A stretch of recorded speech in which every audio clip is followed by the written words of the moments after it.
दुरूद पढ़ो मोहम्मद वाले मोहम्मद की ज़ात।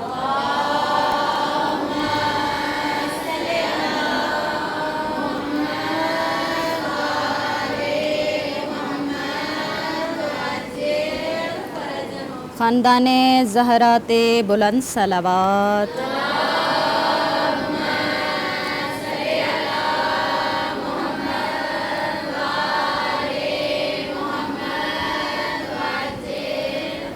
हिन मजलिस की कबूलियत वास्ते बुलंद सलावत।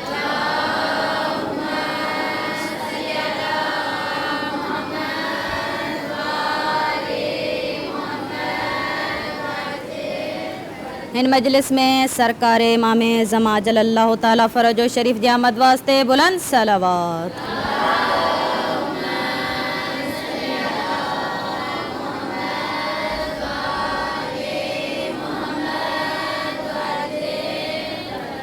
हद बुलंद क्यों दुआए सलामती इमाम ज़मा। औज़ु बिल्लाहि मिनश शैतानिर रजीम। बिस्मिल्लाहिर रहमानिर रहीम। अल्लाहुम्मा कुल्ले वलियकल हुज्जत इब्नुल हसन सलवातुक अलैहि व अला अबवैहि फ़ी हाज़िहि सअती व फ़ी कुल्ली सअ वलिय्यन व हाफ़िज़न व क़ाइदन व नासिरा व दलीलन व आइना हत्ता तुस्किनहु अर्ज़क़तहु व तुमत्तिअहु फ़ीहा तवीला बिरहमतिक या अर्रहमानिर राहिमीन। सलावत।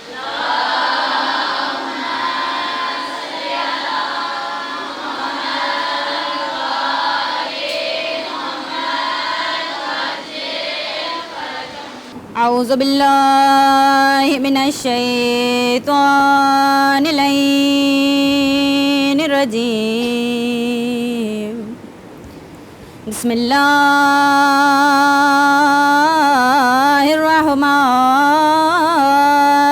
रहीम। अल्हम्दुलिल्लाहि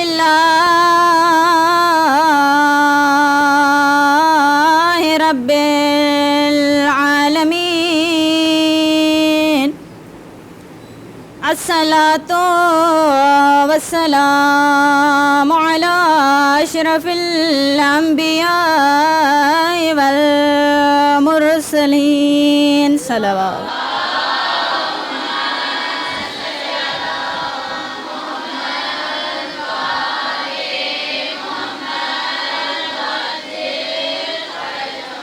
वस्सलातु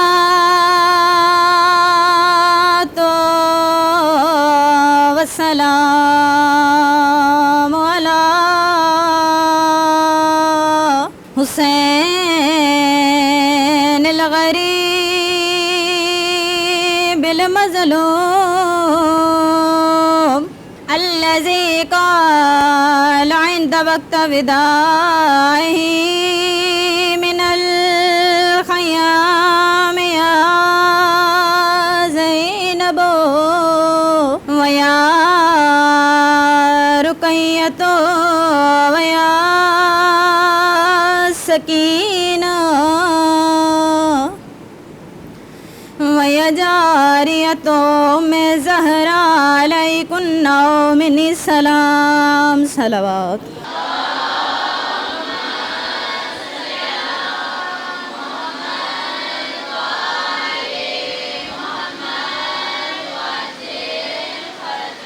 क़ाल रसूलुल्लाह सल्लल्लाहु अलैहि व आलिहि वसल्लम अहब्बल्लाहु मन अहब्बा हुसैना।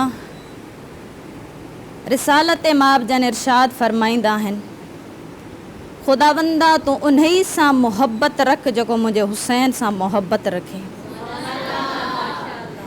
वाज़े ऐं ख़ूबसूरत लफ़्ज़नि में रिसालत माब हिकु इज़हार कयो आहे तो ख़ुदावंदा मां मोहम्मद जी भी इहा दुआ है, मां बारेला तोखां दुआ थो घुरां त तूं उन सां मोहब्बत रख जेको मुंहिंजे हुसैन सां मोहब्बत रखे। हे उहो हुसैन आहे जंहिंजे लाइ नबी ॿिए हंधि इरशाद था फरमाइनि, अल हसनो वल हुसैन सैयद शबाब अहलल जन्ना। हे उहो हुसैन आहे जंहिंजी माउ ख़ातून जन्नत आहे, जंहिंजा बाबा बाबुल इल्म आहिनि। हे उहे हुसैन आहिनि जंहिंजा नबी सरदार आहिनि। मोमनात गिरामी, इमाम हुसैन अलैहिस्सलाम काई घटि अज़मत वारा न आहिनि, बल्कि मां ईअं चवंदमि जिते तमामु इज़तूं जमा थियनि उन्हनि इज़तनि जो बादशाह हुसैन आहे।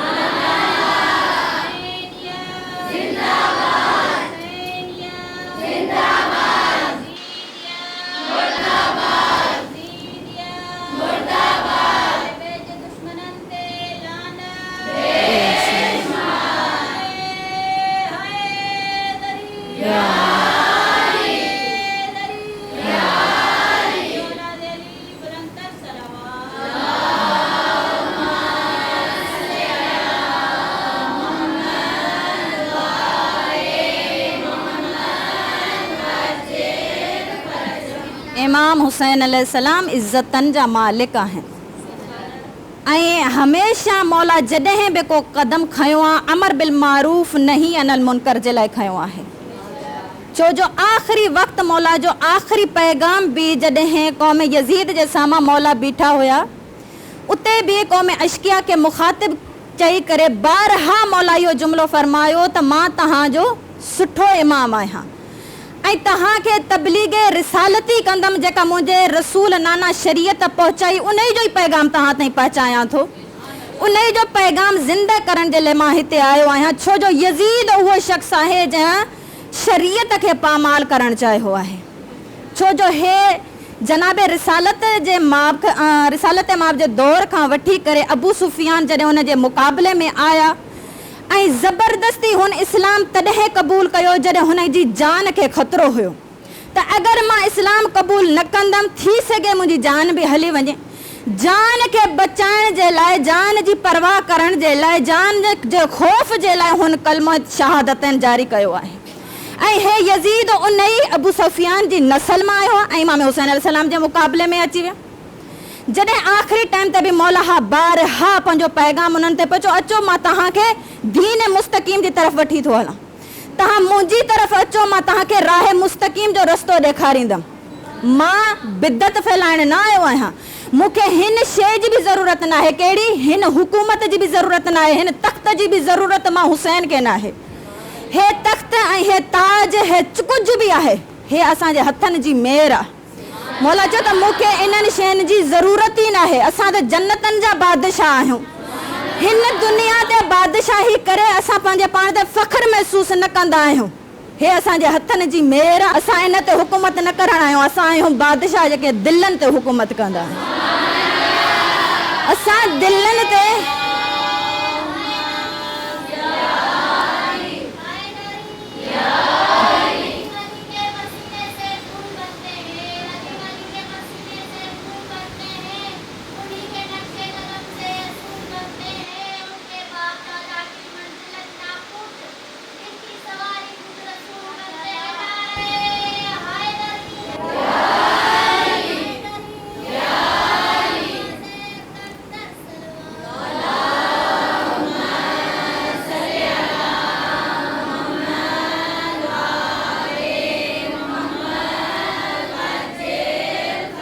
माण्हुनि त मौला जी जंग खे सम्झो ई न आहे। हिन अवाम त इमाम हुसैन जी जंग खे जंग जो नालो ॾेई करे ऐं दफ़न करणु चाहियो, लेकिन मौला हुसैन जी फ़िक्र, मौला हुसैन जो नज़रियो अॼु बि दुनिया में ज़िंदा आहे। मौला जन चयो त मां तलवार सां तलवार न टकराई आहे, बल्कि फ़िक्र सां फ़िक्र खे लड़ायो आहे ऐं नज़रिए खे नज़रिए सां मिलाए करे मां हे जंग कई आहे। मां हिन नज़रिए खे ज़िंदा रखणु थो चाहियां। हिन जंग जी ज़रूरत बि मूं हुसैन खे न आहे। छो ज़रूरत न आहे? मौला चयो त तव्हांजो लश्कर जेको आहे उहो तादाद में घणो आहे, मूं हुसैन जो लश्कर घटि आहे। मां जंग करणु नथो चाहियां, मां उन फ़िक्र खे ज़िंदा करणु थो चाहियां जंहिंखे तव्हां मुर्दा करणु आया आहियो। मौला चयो त मां फ़िक्र सां फ़िक्र लड़ाई आहे, नज़रिए सां नज़रियो लड़ायो आहे। मां जंग करणु नाहे चाही, जंहिं चाही आहे जंग करणु उन जंग कई आहे। बल्कि अॼु जंग बि जेका आहे उहा फ़ना आहे। मौला चयो, इरशाद फरमाए, ख़ूबसूरत जुमिला आहिनि मौला जा तारीख़ में। मौला जन चयो तव्हांजी तादाद लखनि में आहे ऐं मुंहिंजी तादाद 72 में आहे, लेकिन मां इहो तारीख़ में ॿुधाईंदमि ऐं ज़िंदा रखंदमि त जिते 9 लख हुया उन जी तादाद किथे भी शुमार न है, लेकिन मुंहिंजा जेके 72 हुया उन जी जगह जगह ते तारीख़ अॼु भी ज़िंदा है।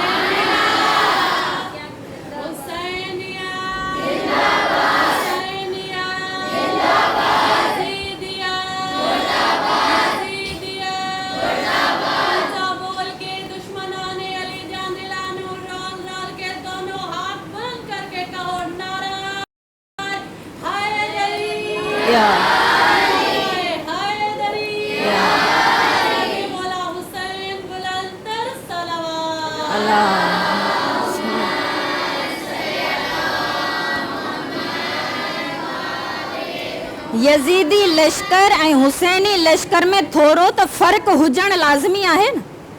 एक हुसैनी लश्कर में शुमार आहिनि, एक यजीदी लश्कर में शुमार आहिनि। उन्हनि ॿिन्ही खे लश्कर चवणु सही न आहे, उन खे हिक ई लश्कर में शुमार करणु सही न आहे। छो सही न आहे? छो जो हू घणा हुया, हे घटि हुया, शुमार करणु बराबरी न आहे। कहिड़े तरीक़े सां जॾहिं इमाम हुसैन अलैहिस्सलाम पंहिंजा जवान मोकिलिया छाजे लाइ? जंग जे लाइ, वञी करे जहाद कयो, जंग कयो। हाणे इन तादाद खे वठी करे हेॾां हलूं। शब आशूर जॾहिं मौला हुसैन अलैहिस्सलाम ॾीआ बुझाए बुझाए करे पंहिंजनि सहाबियुनि खे चयो त तव्हांखे मुंहिंजी तरफ़ां इजाज़त आहे, तव्हां हलिया वञो। जॾहिं मौला ॾीए खे वरी उजागर कयो, जॾहिं ॾीओ ॿारियनि, ॾिठनि त सभ जा सभु जमा आहिनि। मौला हुसैन उन्हनि खे चयो त तव्हां वञो छो नथा, सुभाणे तव्हांजी जान खे ख़तरो आहे, तव्हां सभु शहीद थी वेंदो। चवनि त असां शहादत जा ई त ख़्वाहिशमंद आहियूं, असां तव्हां ते ई त क़ुर्बान थियणु चाहींदा आहियूं। हिते मौला ते क़ुर्बान थियण जे लाइ तयारु आहिनि। होॾां वॾो लश्कर जेको आहे उहे यज़ीद ते क़ुर्बान थियण तयारु न आया हुया, बल्कि कुझु सोना चांदी जायदाद दुनिया जी लालच में आयल हुया। कंहिं इहो न चयो त मां यज़ीद ते क़ुर्बान थियण थो चाहियां, बल्कि हितां हर हिक जी आवाज़ हुई त असां हुसैन ते क़ुर्बान थींदासीं। फ़क़्र ख़बर पई त हिन वारनि जी ज़हनियत ऐं उन्हनि जी ज़हनियत में ॾींहं राति जो फ़र्क़ु हुयो। इन्हनि जी फ़िक्र बुलंद हुई, उन्हनि जी पस्त हुई। इन करे त उन्हनि चयो असांखे छा खपे, फलाणी जॻह जी असां हुकूमत कयूं, फलां जॻह ते असांखे हुकूमत मिलंदी, फलां असांखे तोहफ़ा तहाइफ़ मिलंदा, असांखे ख़ूबसूरत ख़वातीन मिलंदियूं। उन्हनि जी जेका बि लालच हुई दुनिया में हुई, लेकिन अहल बैत अलैहिस्सलाम सां मुहबत करण वारा जेके मौला सां गॾु हुया, हमेशह क़ुर्बान थियण ऐं मौला ते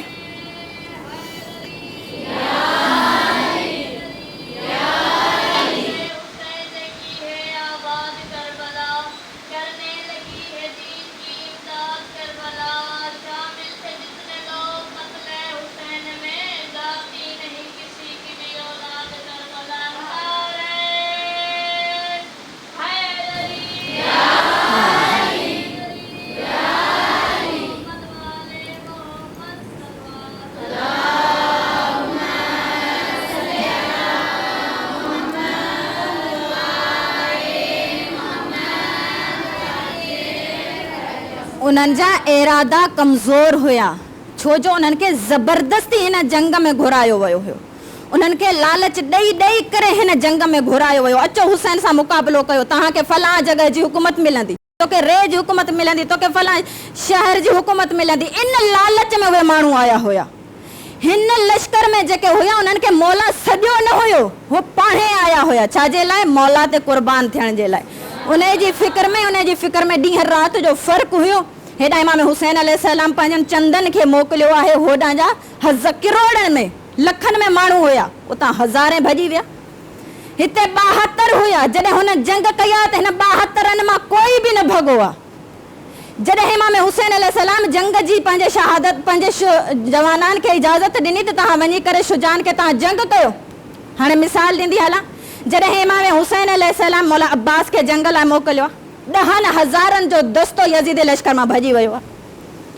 अली अकबर आया आहिनि, 5,000 जो दस्तो भॻो। शहज़ादो कासिम आया। जीअं जवान हेॾा वारा हुन तरफ़ लड़ंदा रहिया, होॾां भॼंदा ई रहिया। होॾां लखनि जी तादादनि मां हज़ारे भॻा, हेॾा 72 हुया जितां हिकु बि न भॻो। हालांकि ज़ईफ़ हिन में मौजूद हुया।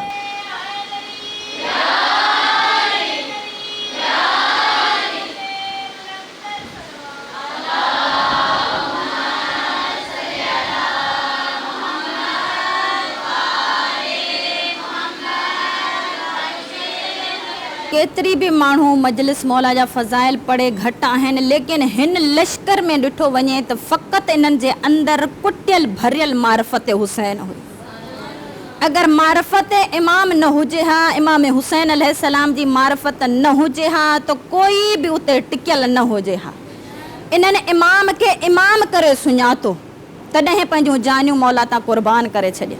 त मोमिनत गिरामी, 10 मुहर्रम अल हराम हिकु अहिड़ो ॾींहुं आहे, अगरि इन ॾींहं ते हे असांजा साल गुज़री वञनि न, इन ॾींहं खे रोअण जे लाइ असांजा हे जेके आहिनि न ॻोढ़ा, इहे घटि आहिनि। इमाम हुसैन अलैहिस्सलाम जॾहिं 10 जो ॾींहुं थोरो गुज़रियो, असर जो वक़्तु आयो आहे, इमाम हुसैन अलैहिस्सलाम मक़तल में अची करे हिकु जुमिलो इरशाद फ़रमायो आहे।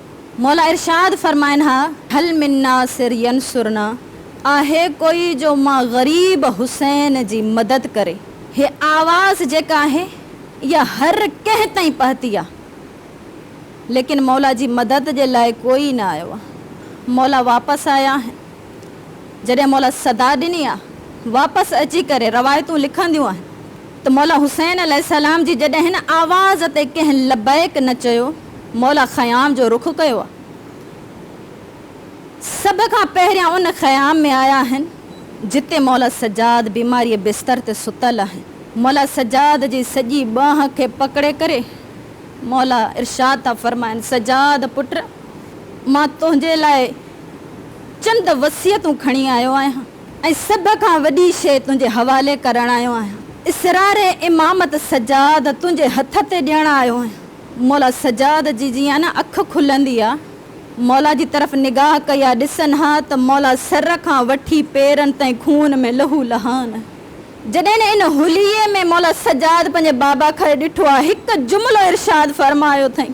छा था फ़रमाइनि मौला सजाद, बाबा तव्हां सर खां वठी खून ताईं लथपथ आहियो, मूंखे हिकिड़े सवाल जो जवाबु ॾियो। हा सजाद, पुछ तोखे ॾियां। मौला सजाद पुछनि, हा बाबा मुंहिंजा चाचा अब्बास किथे? मौला हुसैन फ़रमाईंदा आहिनि, कत कोतेला।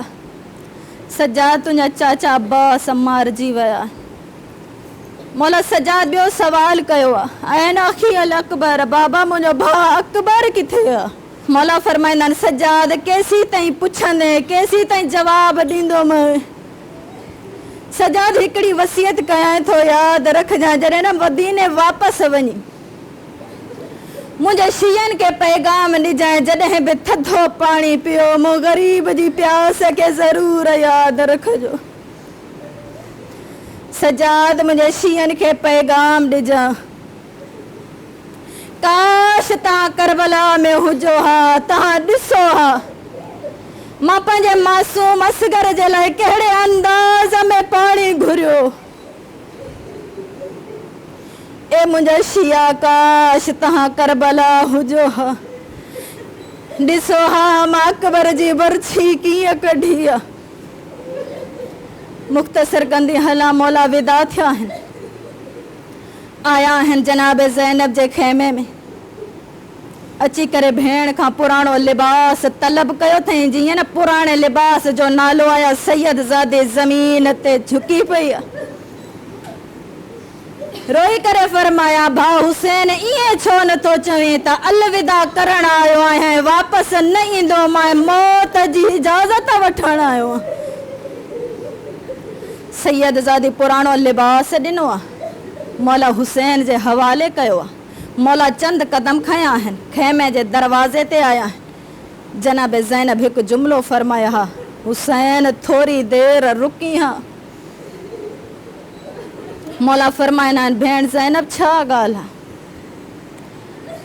जनाब ज़ैनब पंहिंजे भाउ खे खेमे में वठी आई आहे। रोई करे फ़रमाया हा, हुसैन भाउ पंहिंजी कमीज़ जा बटण खोल।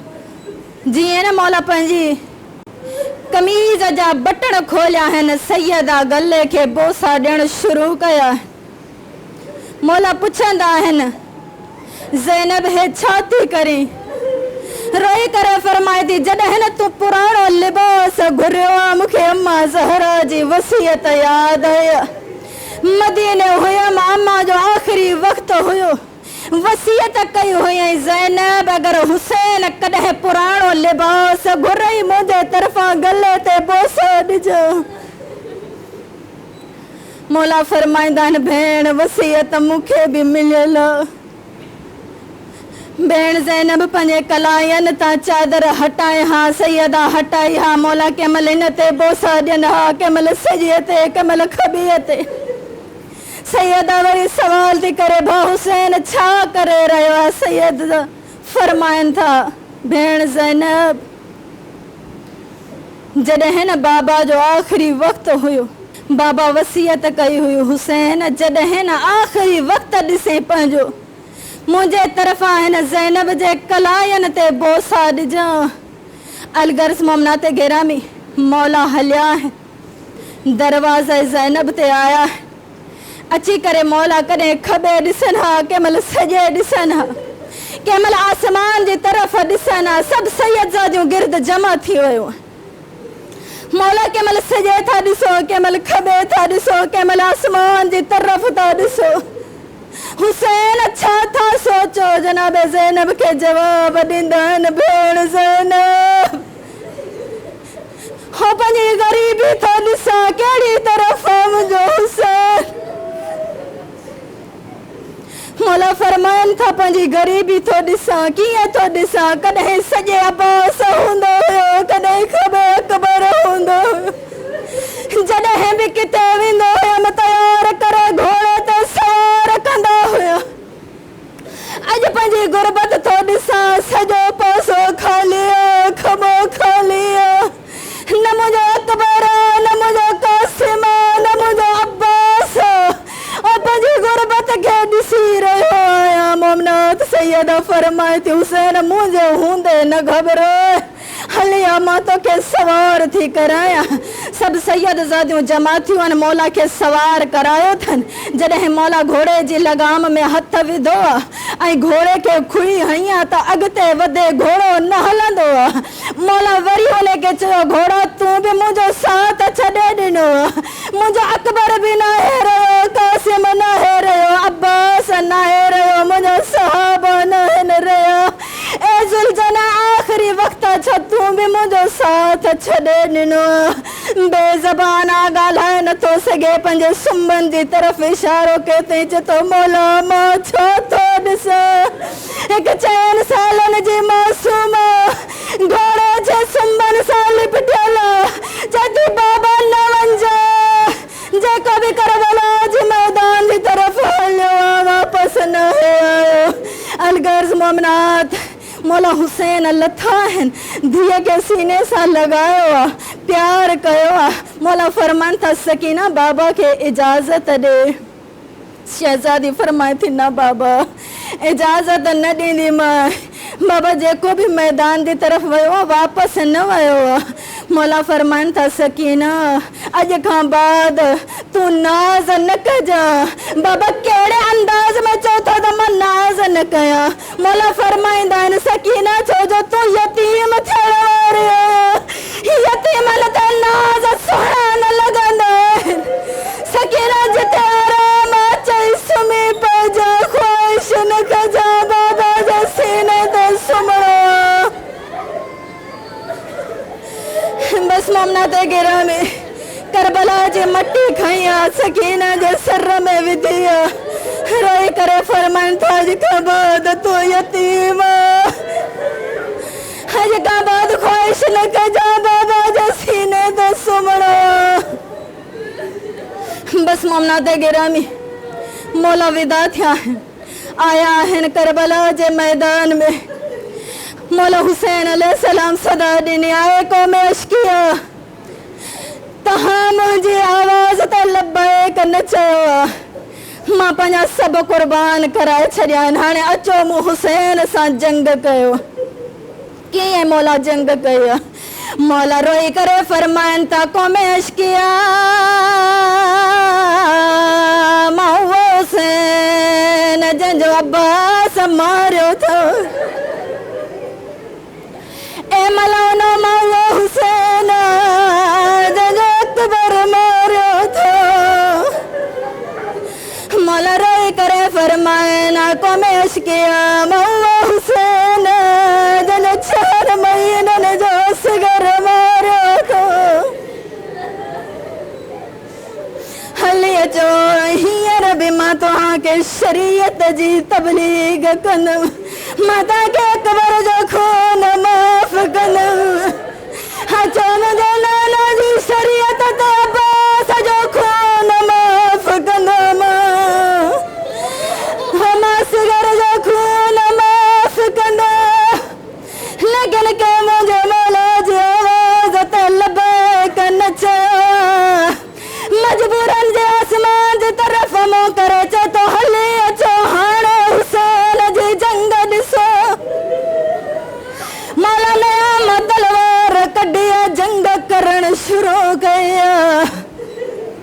जंग कंदे कंदे आसमान निदाया या अय्युहन नफ्सुल मुतमइन्ना इरजी इला रब्बिका राज़ियतम मर्ज़िया ए मुतमइन नफ्स हले अल्लाह जी तरफ ओ खुदा तो से राज़ी